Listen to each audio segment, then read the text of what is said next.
Okay, happy to welcome everyone for the weekly discussion in English medium. Fairly good participation.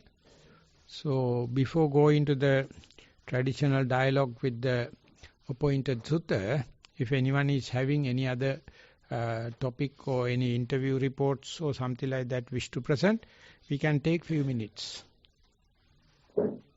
Sarai Bante. Yeah. Sarai Bante, can you hear me? Yes. We can hear. Yeah, we have received one report, Bante, from this end. With your permission, I would like to present. We can start with that, please. Yes, Bante. Dear Bante, I am 15 years old and have been practicing for 3 years. Please advise me. I recently decided to sit down for a pre-recorded guided meditation. Initially, I felt more relaxed as there was another voice, and it wasn't just silence that greeted me. I could easily turn my focus to the voice and the instructions it was saying. I focused on the steady tone of the voice, and my awareness of it grew bigger and bigger, and it felt like the awareness was diving into it. My awareness of the voice was then gone, and it was now on just awareness. During this time, the guided meditation was still playing. However, it did not exist to me as my awareness was just in a room full of awareness. However, all of a sudden, my mind was pulled out of the state. It was not caused by anything. Like a distraction, it just happened. I was then in a daze, and I tried to once again focus on my breath, but all of my senses were flooded. My focus began drifting from the voice to the ache in my knees and all my surroundings. Thero Saranai, Hasini. End of the report, Bante.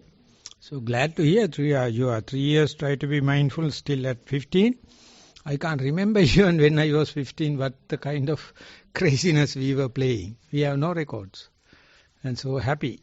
And the second thing is when you are reading the content, I heard when the orchestra is all playing, the whole all the listeners and everything come to the same vibration. And so much so, suppose there's one musician never come, but the piano is there or the violin is there, it also starts singing. And the whole world, the whole is going to vibrate. The musical instrument which is not playing still gives the same vibration. So much so, when the Buddha is arose in the world, there's a kind of a vibration. We are just getting the harmony. We get harmonized. And I heard in Norway, there's a national music show.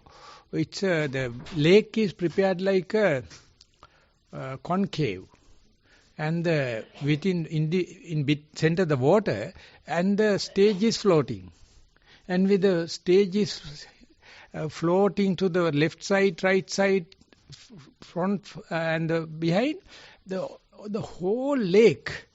People are surrounded by the lake, and everyone is singing. It's a kind of musical harmony, exactly the same, when exactly the same instructions are going, and you are also following the same thing, and then it is no more distracted. It's the same vibration, same frequency, and it's a vibration. And that the Buddha says, whenever the mind comes to the proper vibration, the proper healing energy, the good vibration, even the body gives the witnessing. Kayena cheyo paramasachan sachikaroti. It start giggling. It start the frills and thrills. Every corner you feel like. And it is being well explained in the third jhana.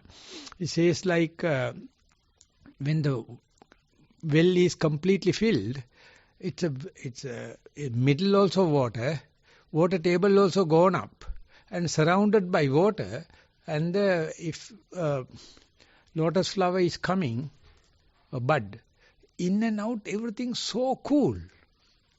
whole well is wet and kind of a cooling idea. Exactly the way Sukha, not the Piti. Piti is kind of adolescence. Sukha is kind of a maturity. When everything is happening, that's a nature.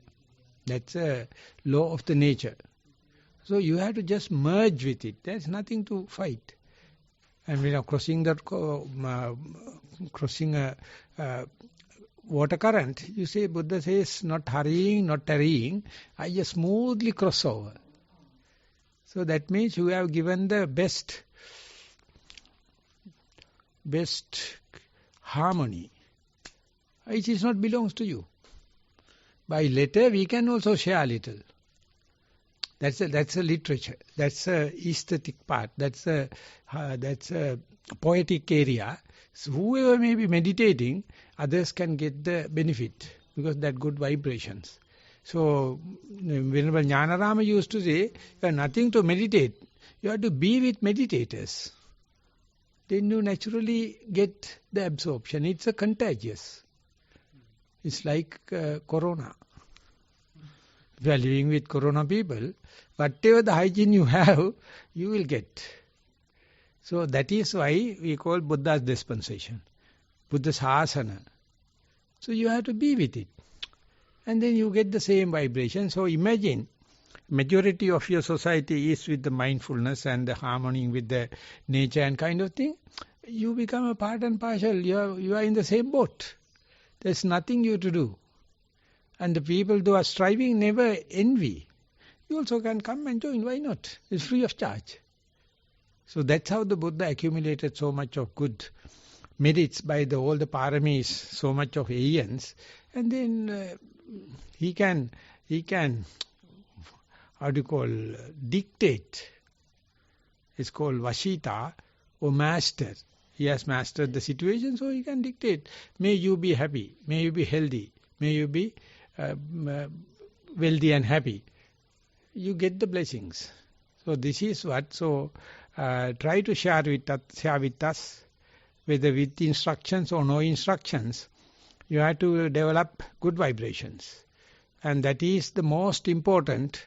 And in United Nations, the mindfulness for environment, they says if you are sitting and meditating among the growing vegetables, the vegetable plants can feel it.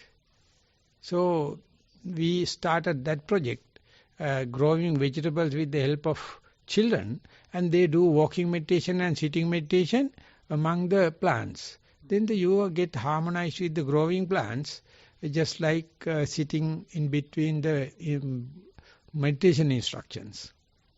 So music can do the same, or other meditators can harmonize your body, mind, and the environment can do it. So therefore you must learn the beat, you must learn the rhythm, and you just merge with the rhythm, you become part and parcel, just like an orchestra. So my answer is more aesthetic than this thing, so I have to say, good. Anyone is having any comments on this girl's experience? Master Sananse, thank you for that. I wanted to add one very short quote by a certain teacher, and he said, the lazy man's way to Nibbana is through mudita, because all you have to do is be happy for other people's success. A sympathetic joy. Yes. And then you get that happiness yourself, and you can progress. Thank you. So I am in the high of the peak of sympathetic joy today, because everyone is meditating, so much of monks. Wherever I go, I meet the people, those who are meditating. Of course, we have different views.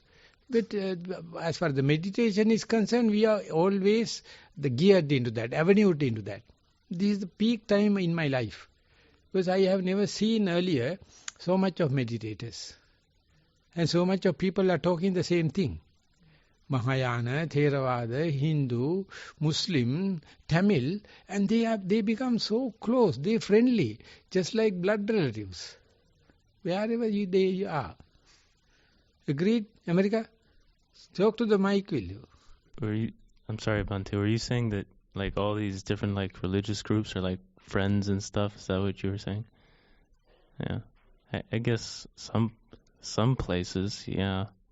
Maybe not other places, but I never get what you are talking about. Talk in English. What are you talking about? You are murmuring. It said in some places, yeah, they might be friends. In other places, maybe not. So go to where the friends are there. Why you hell going to the other places? You are fool. You are the fool. Or you are going to that places. Go to the place, that's why you have legs. Charana Dhamma means you are the moving characters in the life, spiritual life. Select them. And avoid the others at any cost. Don't go to. So Buddha says, Asevanacha balanam panditanancha sevana. First and foremost auspicious thing in the life is get rid of this bloody shit. So why, when you are attracted to that, that is your weakness. That is your, bad selection. But never mind. If it happened to happen, okay, now you have eyes, you have ears, you have legs. You have to just move. That's called adapting. Adaptation into the environment. That's adapt. You adapt into that. And you select, you just go. Example given is the growing plants and the trees and twigs you can see. But the growing roots, it's always going to the nutriments. Always go to the darkness. Always go to the water. It is never straightforward. Have you seen? Roots, they are always curvy. So season to season is spread in a different way. So it's multifaceted.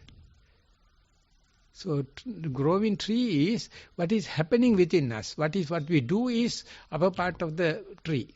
The trunk and the you can prune and adjust and kind of thing. But the roots, the root system must be healthy, otherwise the plant won't grow. The root you can check in such a way through mindfulness. Am I getting the good nutriments or am I getting the bad nutriments? It is not belongs to the. It is not accusable to the nutriments. You have to select selective absorption. We are well taught in botany. Selective absorption, and that decide your fruits. Don't go to bad things. That you are a very bad person to go to bad. I just personally try to avoid getting into these kind of philosophical debates with other people. That's, I think, one of my policies. As a person, is I just try to avoid getting into these long and pointless philosophical debates with other people. And again, going back to right speech, I think if you've been practicing right speech, you'll find that even if you're in a very you'd say a worldly setting anywhere in the world, you have all these different people around, they have all different beliefs and stuff. If you're practicing right speech, it's really not going to matter what kind of beliefs that they have. You're going to know what to say, what not to say, when to speak, when not to speak, whether to speak at all, and it's going to be a lot easier to avoid getting into these arguments with other people that we see so often. It decides. It selects your future. Yeah, as you and don't think it is once and for all. Yeah. It has thousands of times you get, thousands of chances you get it. And more and more you get hit with the bad, you get adopted. You are learning the ways and means how to avoid that kind of a situation, but still you have to understand the good place is waiting. The bad can't stop the good place. It is you have to direct. It is called diverting into that. It's called opanayika in Dhamma. Opanayika means Dhamma is leading to good Dhamma is leading to good Dhamma, bad Dhamma is leading to bad Dhamma. So good to bad change is what you are talking about. Or bad to good. That we have willpower. We have our own zest. That is called steadfast mindfulness. Steadfast mindfulness. So bad people are associated. Yes, you know it. You are not getting angry with them. But the moment you get the chance, quit. And then when you go to the good people, you do medium and good thing with them. Bad people, you know how to avoid it. That is it. You are working with poisons and kind of thing. Good. Now we can go to the our traditional topic. If there are no any other comments or any other interview reports. Okay, we are moving. There's no any other interview reports. Did you read Kalpani's letters? Bhante, I didn't receive Kalpani's ones. She has prepared completely 1 day of growing plants in this area, 47 schools on 7th. So I am also going to take time and well organized. Everyone is supporting. I just wanted to keep you also informed. Okay. I will check with her, Bhante. Yeah. Okay, we will invite Venerable Buddharakkhita to start the point where we stopped last time. Actually, we finished the last sutta, so we're starting the greater sutta on deployment. Maha Sutta. Yeah. So again, deployment here means how you arrange arguments, like a battlefield, how a general would arrange his troops. So it's how you deploy your arguments. So again, here the Buddha has created a replica Buddha, a psychic Buddha, and he's the psychic Buddha, this replica Buddha, is asking the main Buddha, our Buddha Gautama, questions. And the reason he's doing this is that it's for the benefit of a group of devas that the Buddha is, he's asking these subtle questions that are on the minds of these devas, or to deepen the discussion with the devas. So this replica Buddha asks the question: those who are settled in views, who dispute, saying this alone is truth, do all of them receive only blame, or do some of them also win praise? This praise is, so then the Buddha answers, this praise is slight, not sufficient for peace. I say there are two fruits of disputes. Having seen this too, one should not dispute. Having seeing as security the stage of non-dispute. Whatever commonplace opinions there are, a wise person does not get involved in them. Why would one uninvolved become involved when he does not acquiesce to what is seen and heard? So this is a question about even if you have an opinion, and if people find it praiseworthy, is it of benefit? So if you establish a view and you receive praise for it, is there any benefit in that? Have you the point is that people mistake views and opinions, and that they get praise for it, and they get acknowledgement within society because of their their view, then they think it's good. So this is the question being asked. Just because you're receiving praise for holding opinions and views, is that a good thing? And so the Buddha points out that it may be good or it may not be good. He says that having seen, there are two fruits of disputes. So the two fruits of disputes that he's talking about here is fame or blame, or gain or loss, or it's always like this. There'll always be people for you or against you. That this is just going to happen anyway. So this praise is slight; it's not sufficient for peace. So here, always the Buddha is pointing to ultimate truth as being the ultimate goal. That the benefits of ultimate truth is cannot be compared to the ordinary benefits of you have an opinion and you're right, or you have an opinion and it sounds good. You have an opinion and people praise you for it. That this is not important. That it's you know it for yourself, and you don't need to argue it, and you shouldn't get involved in arguments with people who don't know the truth. And So whatever commonplace opinions there are, a wise person does not get involved in them. Why would one uninvolved become involved when he does not acquiesce to what is seen and heard? When he does not acquiesce, when he does not agree to what is seen and heard.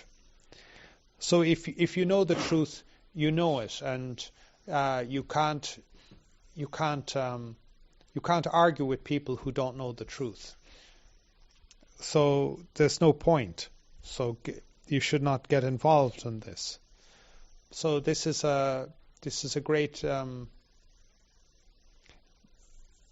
this is a great calming and peace. So he says that he describes this as seeing as security the stage of non-dispute. So here the stage of non-dispute could be taken as that one has become enlightened, or just simply that you understand you understand what it is to be free from disputing. I know Bhikkhu Bodhi likes this translation of non-dispute, but I like to sometimes think about it as freedom from dispute.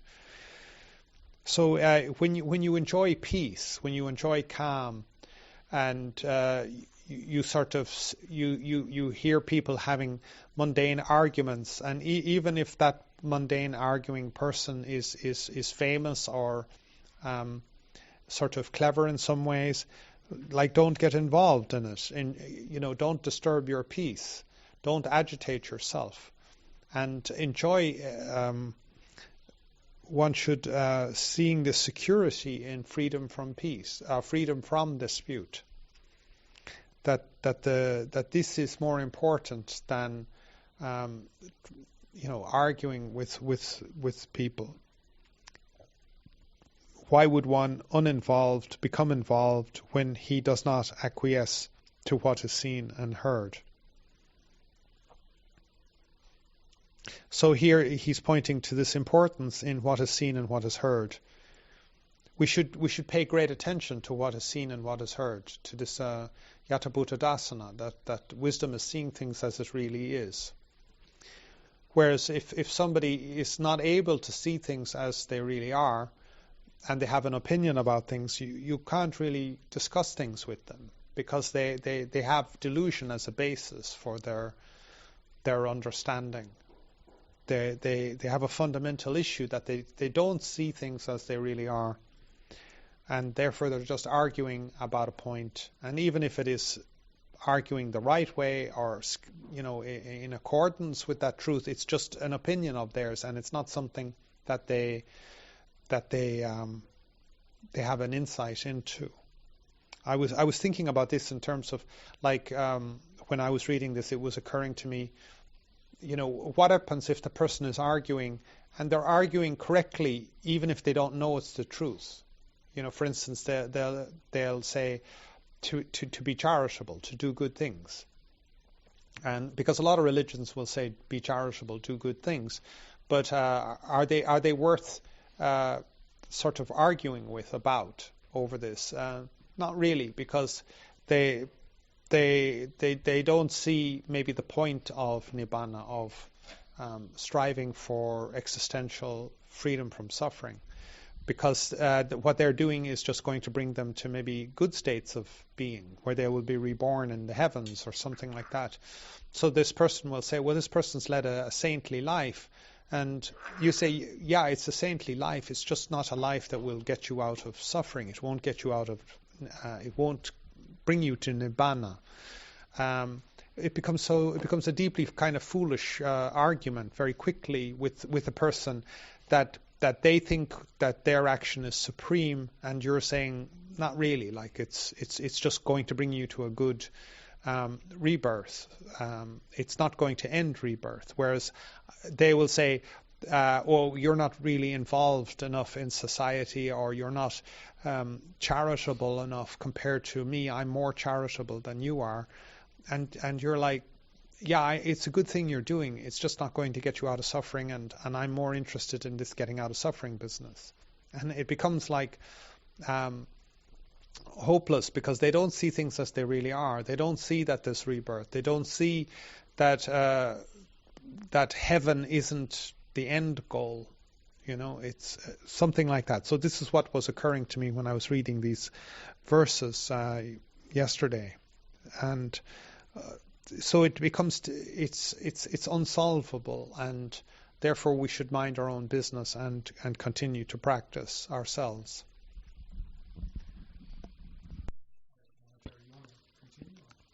Yeah, that by reading Bhikkhu Bodhis and Buddha Jayanti translation is more lucid. It's more, Theravadic kind of a translation. Bhikkhu Bodhi one is general English translation. So I will present the Theravada translation with my limited knowledge on the Buddhism. English. Yekechi me ditti paribbasana idameva sacchanti vivadayanti. Sabbevate ninda manvana yanti atopasansampi labanti tatta. Translated, Swakiya Drustiya Dadivagena Vasana Kishi Mahanu Bamanu Kenek Me Apage Labdiya Satyaya Andi Labdiya Tuchya Kyane Nam O Sialloma Tamanvita Punapuna Ninda Ilavadda Nuhot E Drustiya Nimiti Koragena Prasansa Labadda. Very difficult to even put into a sentence because it's a stanza. It says Swakiya Drustiya Dadivagena Mahanu Kenek. Dhamman is taking, mine is the truth, and that is this thing, and that his boasting, others are wrong, I am correct.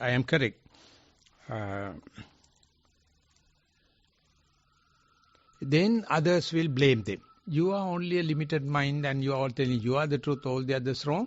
Therefore others will blame you. Sometimes,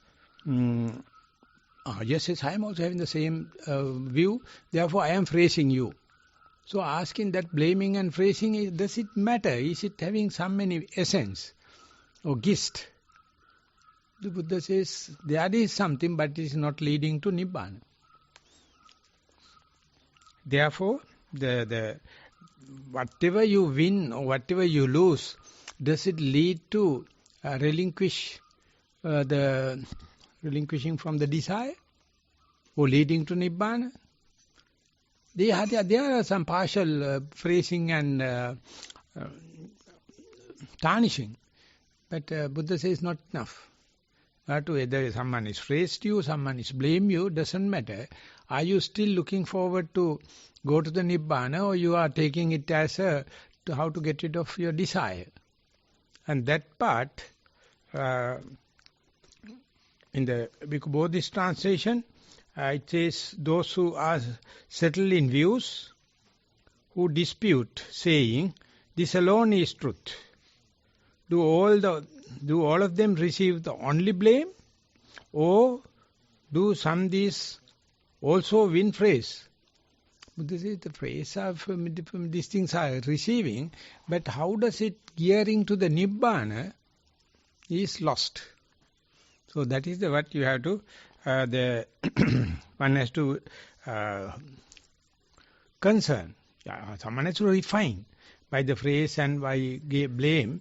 One has to refine so that you are more avenued with the Nibbana, more avenued with the relinquishing of your desire.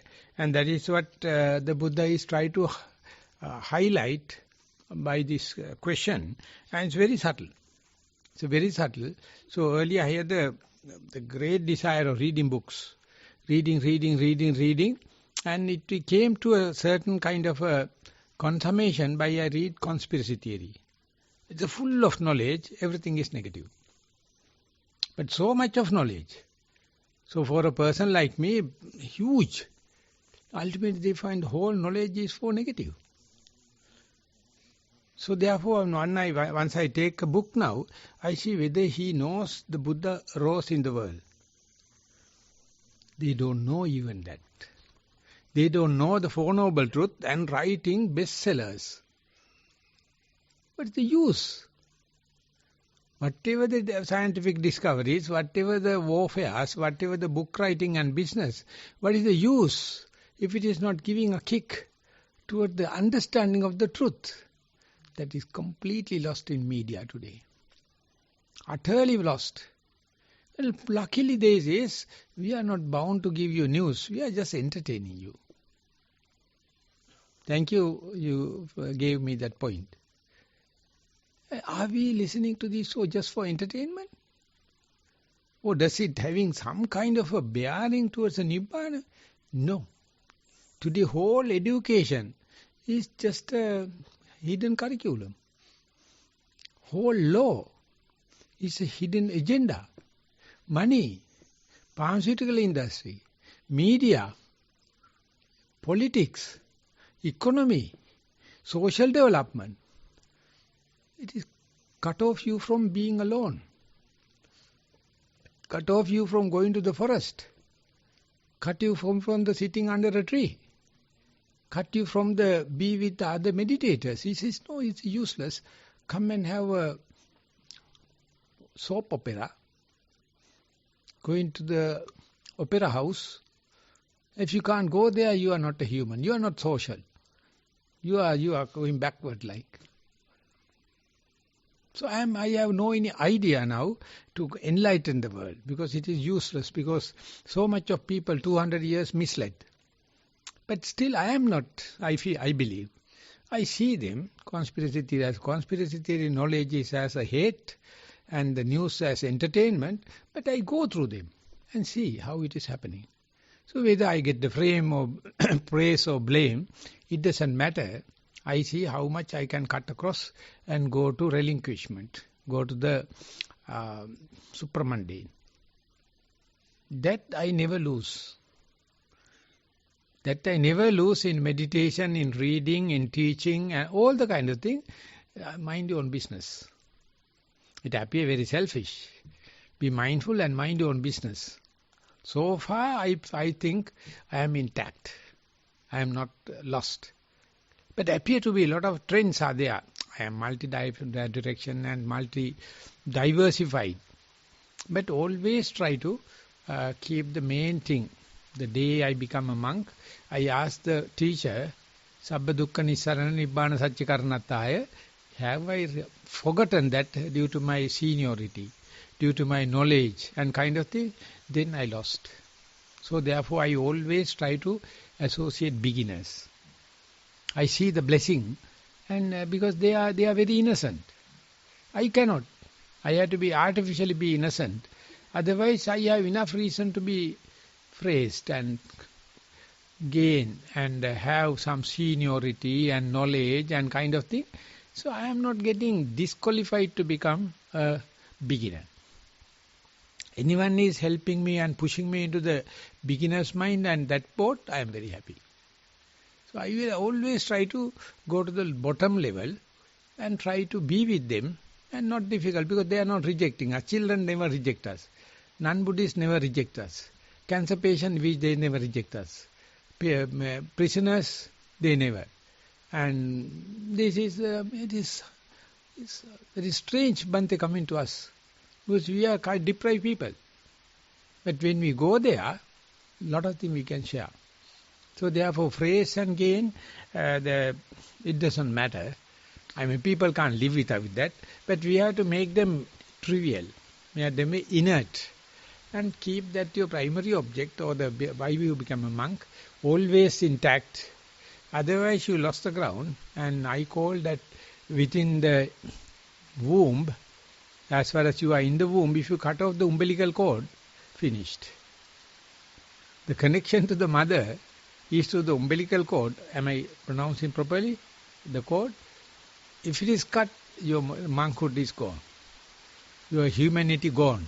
So always remember, it's a very dirty thing to have that connection, and when your parturition, it's a kind of the placenta and the umbilical cord, but to cut off and release yourself to become individual. But as far as you are inside the womb, Tathagata Garbha, they call. You have to have the connection. And if that is gone, finished. So therefore, mindfulness, I find as the umbilical cord. Always good or bad, praise or gain, blame, have this mindfulness intact. I find when I am getting blame, I am heightened in mindfulness. And when I am doing something wrong, I am heightened in mindfulness. Because I have to look whether other people are noticing it or not. So when I am doing good things, it doesn't matter because it is a natural thing, it is happening. So bad things are happening. So when it is happening, be mindful. So therefore that point very difficult to put into words. Because both would have gone into a hell of a trouble. To translate this into the one stanza into the 4 lines, difficult.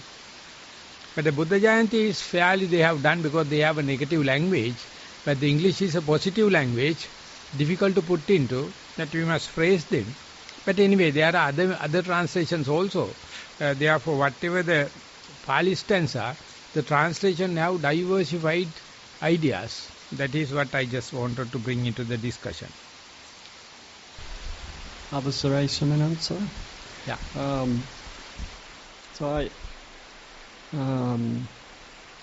This brings up for me thinking about how we can either choose to go towards negativity and arguments which bring up more negativity and looking for, winning people over and trying to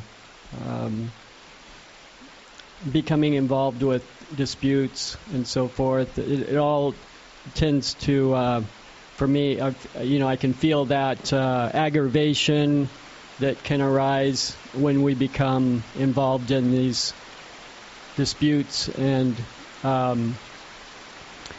know a person who is very into politics, and this lay person who she says sometimes she just has to turn off the TV and get her mind out of that, all the disputes and arguments on the news and politics. She also meditates, so it's making a choice between becoming involved in disputes and negativity, which disputes always seem to have some kind of a fighting and agitation to them. And politics, obviously do. And who's right, who's wrong. So this person can sometimes want to turn off the TV for a while and just leave the TV off and maybe hopefully get back to meditating. And it's like just the choice between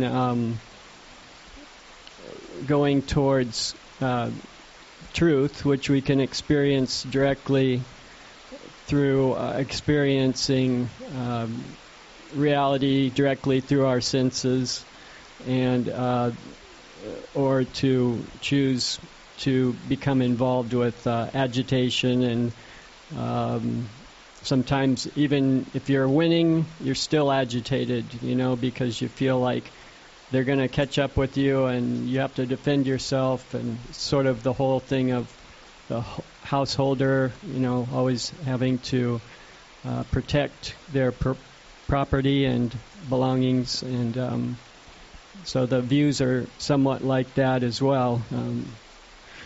And it's human nature, I think, to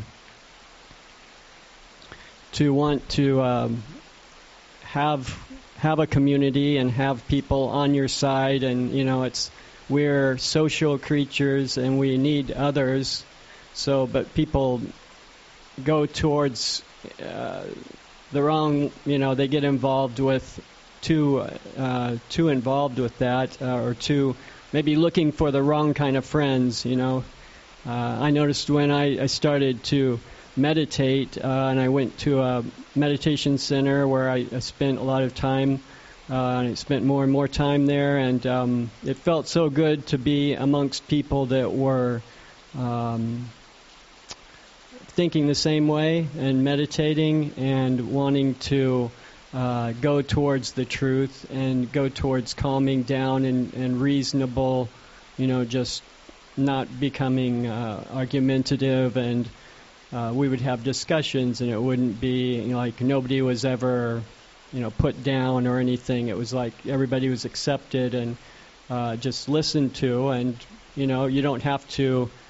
A lot of people would come and visit, and they could say a lot of really negative things and be really caught up in the world, but you just listen to them. And I found recently that in talking to people who are lay people, and sometimes you can get caught up in that negativity that they're experiencing, and it sort of makes you want to respond in a negative way sometimes. But if you can just experience that person without, just to find the good in that person and realize that they're suffering, and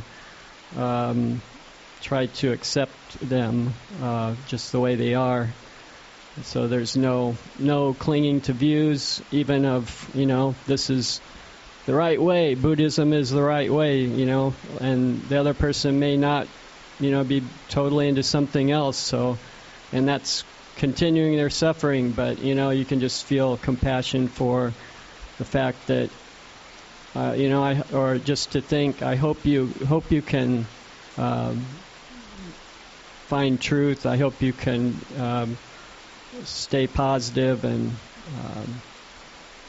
kind-hearted. So I think that's our, the loving kindness we can give to people in the world, rather than judging them, or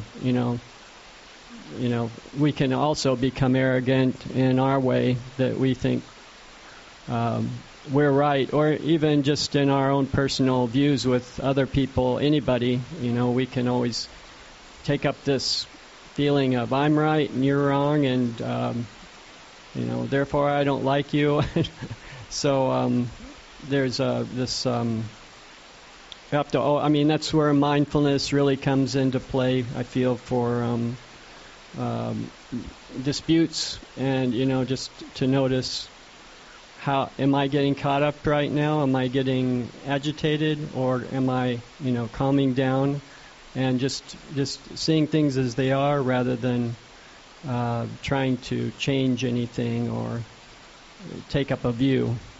So, sorry, that went on a little bit long, but thank you very much. So one comment, that one of the speakers in Sri Lankan the parliament, he was an idiot person. He was an idiot, prime minister earlier, and but he was efficient in fishing and the harbour. Ultimately, he became the speaker. Then he told, now I can see two parties are fighting. I have nothing to talk, I am just observing. If someone is blaming you, same time the other party is going to give an answer, he lost. You have to just wait till the other person is finished the argument, take the notes and ask the times of the speaker and tell this is what I have to say. Then you can either win or lose. But soon agitate, someone is provoking you, if you are shouting and if you are involved, you lost. So as far as a member of parliament, I was unsuccessful. But as a speaker, I can see the politician is mature enough. If someone is blaming, he just wait. Get the points. And after that, asking the time for the speaker, can I give an answer because it is something involved? And then he can tell. So therefore, he gets the blame but still not moved. So he's a better politician rather than a reaction. And exactly the same in mindfulness. A lot of other things are coming. Main thing is not to worry. But take into your account, have a short notes. And when the time permits, give the answer. Without emotionally moved, without getting involved. So that part is in the politics, and the mindfulness is same. But nothing, whether you win or lost, it is leading to Nibbana or not, completely different issue. That's the sutta is talking about. You may be winning, you may be successfully answering, you may be unmoved and non-coercive, but still it may not be leading to Nibbana. So that is the yogi must understand, beyond the winning and losing, don't miss the bus. Okay, American? Avasarai Bante, thank you for everyone's comments so far. It was an interesting point, Bante, that you were reading in the sutta. It was something to the effect of, even if you speak a viewpoint and you get praise for it, what is there any purpose to that, I find that very interesting personally, because nowadays, you'll see in a lot of parts of the world, people will, there are certain, beliefs that are becoming more popular. And so you'll see people expressing these viewpoints. And, they'll get a whole bunch of praise. And, sometimes I feel like when I was, younger, I would sometimes, I feel like from what I can remember, I would say certain things at times almost just to get praise from people. I would say viewpoints that everyone was agreeing with almost just to get praise, like, wow, I'm saying this viewpoint and everyone likes me for it. And that was a very interesting part of that sutta, because you have to think, what is the purpose of you, for one, saying this viewpoint? Are you, doing it because you actually believe in it, or are you saying it because everyone else believes in it? And when you say it, you know that people will praise you for it. So what is your motive behind saying this viewpoint? That's one thing. Two, and I would say even subtly when I was younger, like a teenager, I became a Buddhist when I was a teenager. And one of the things that led me down the path towards the Buddhist teachings, I would say, and this is related to this part of the sutta, where it was saying even if you express a viewpoint and you get a whole bunch of praise for it, what's the point of it? When I was younger, even before I became a Buddhist, I always had this kind of subtle belief of, well, actions speak louder than words. And so I would see a lot of things in the world, like, a lot of these beliefs that were becoming more and more popular. I would see ideas or opinions being expressed. And that was great and all. It's not that I felt personally that people were saying some of the right things, but also I was taking a look at people's actions. And I was saying to myself, just subtly, like maybe I wasn't able to put everything together at that age, but just subtly I was like, but that's not right, that you would say, like, the world should be a more compassionate place, but you're still saying, well, we got to go, like, blow up a building to do that, to make the world a more compassionate place. Or, we have to, like, overthrow somebody to make the world a more compassionate place. So for me, it was always, and still is to this day, and the Buddha believed this too, I'm absolutely sure of that, is that actions speak louder than words. So you can say one thing, you can express a viewpoint, it might be the correct thing to say in the world in this day and age, but your actions, if your actions don't line up with what you're saying, then, a wise person is going to be able to see that your actions, maybe a lot of people will not be able to fully see through that, but wise people will be able to see that you're saying one thing, but you're doing something completely different.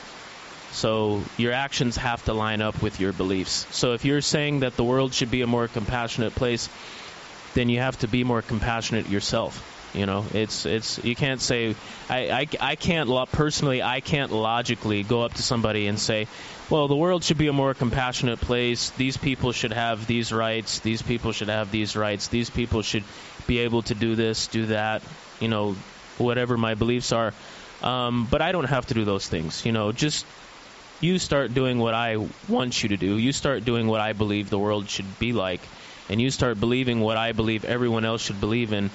And just let me continue to be how I am. Let me just scream at you and, like, maybe curse you out and, say negative things about you and get into arguments, I don't have to do what I'm saying. Only you have to do what I'm saying.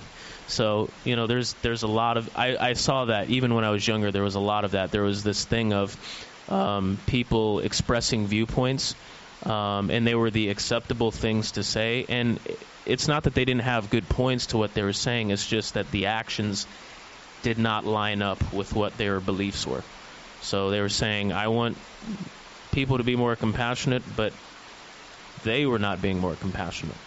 So that is, I would say, my comment is most notably what I get from that part of the sutta is, where they were saying something again to the effect of you can express a viewpoint and get a whole bunch of praise for it, but what's the purpose? And my comment specifically on that part of the sutta is, your actions speak louder than your words. So you can say a bunch of things, but if your actions are not in line with your beliefs, then wise people are going to be able to see through that. And that goes into arguments too. That ties into arguments as well.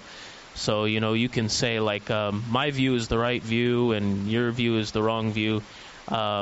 I can go around saying, the Buddha's teachings are more compassionate than all of you people in your religions and your beliefs and whatnot. But if I'm going around arguing with people and I clearly have aversion or ill will towards these people, then the only thing that's going to tell people is that the Buddhist teachings are somehow not compassionate. So that is why the Buddha, I think specifically, that's one of the reasons why he is talking about avoiding disputes is, again, your actions speak louder than your words. So the Buddha, didn't have the need to prove that he was compassionate towards all beings. He just displayed it through his actions. It wasn't a thing of where he was going around and telling everyone, hey, I'm more compassionate, hey, my religion or spirituality is the right way, and you all better just get in line with what I'm saying. He just displayed it through his actions about what he was talking about. He proved himself through his actions.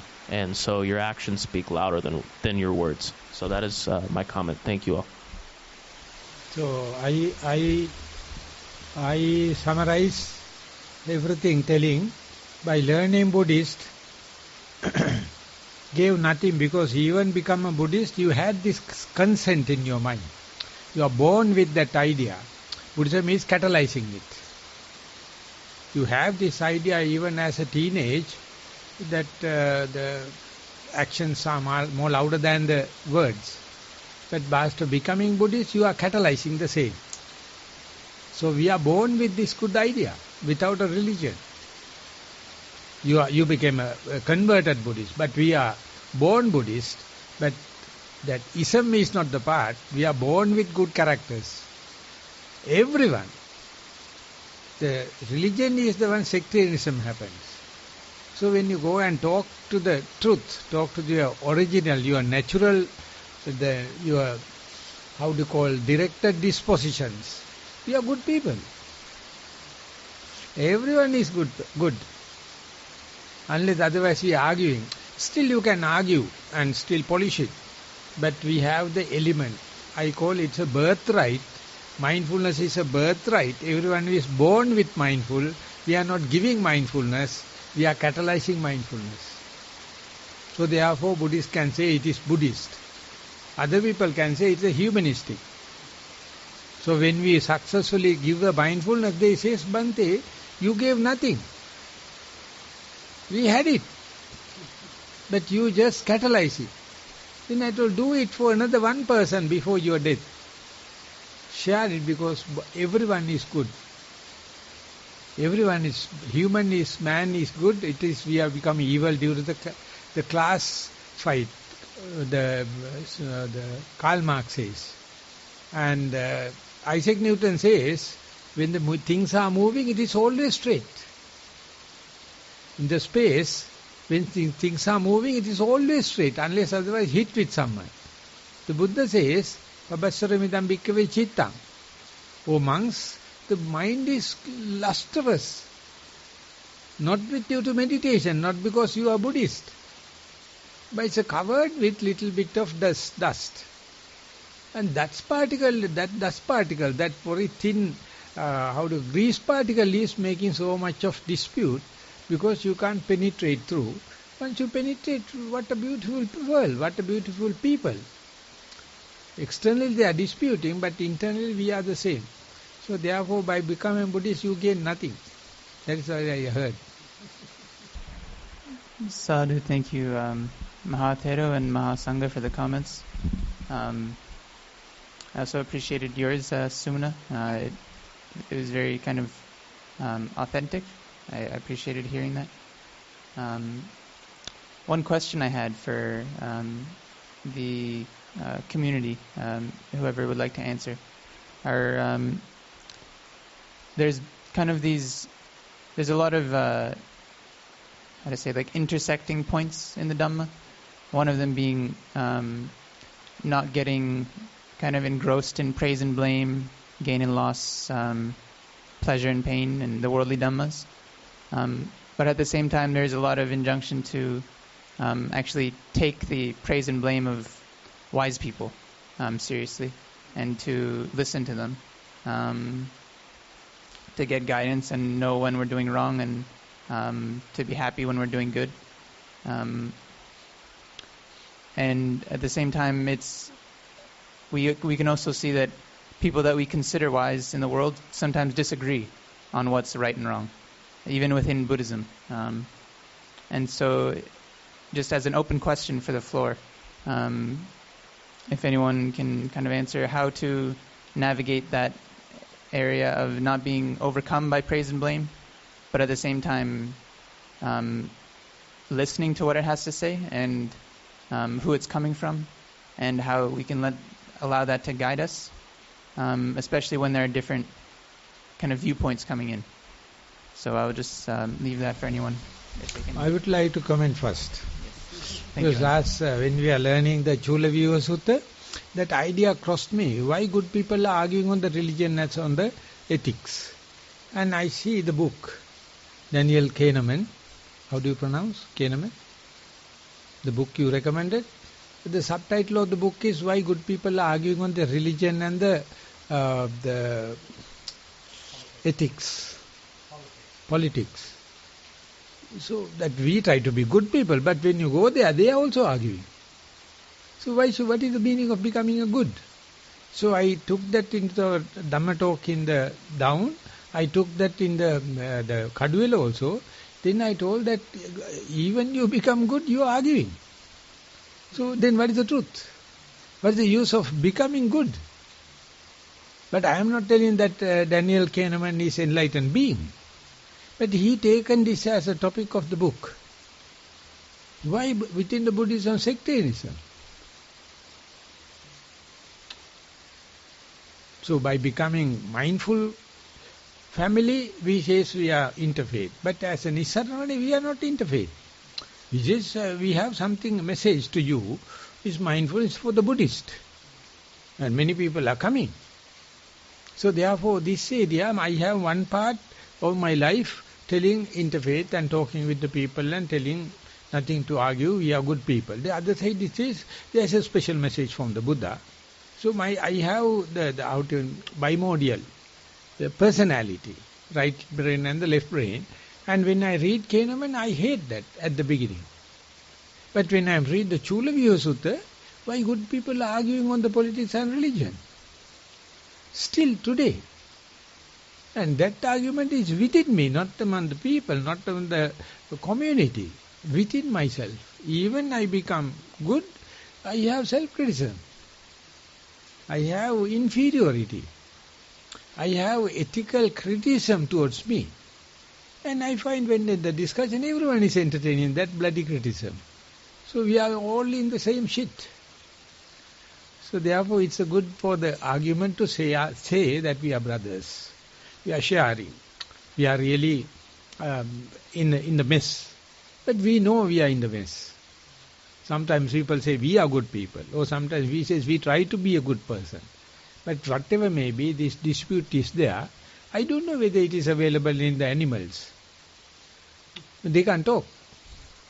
They don't have sign language. So they may be better off, but still they are fighting. So therefore we being human, so sharp in communication, nothing purified, nothing gained. Still we are in the dispute. So it's a good point to write a book upon. Good PhD topic, someone to do. Just a quick, I think, a comment on Venerable Sudhira's question. I think, personally, I think good people differ on viewpoints because people have different values. Like some people want to be isolated from society and go to a cave, but other people think that you can like still contribute to the world and like start a satipasala, and so I think these values are arbitrary as well. It's I think it's arbitrary. So how does that arbitrary situation helping you to become Nibbana, go to Nibbana? The arbitration, how does leading you to purification, how does it leading to you less and less desire?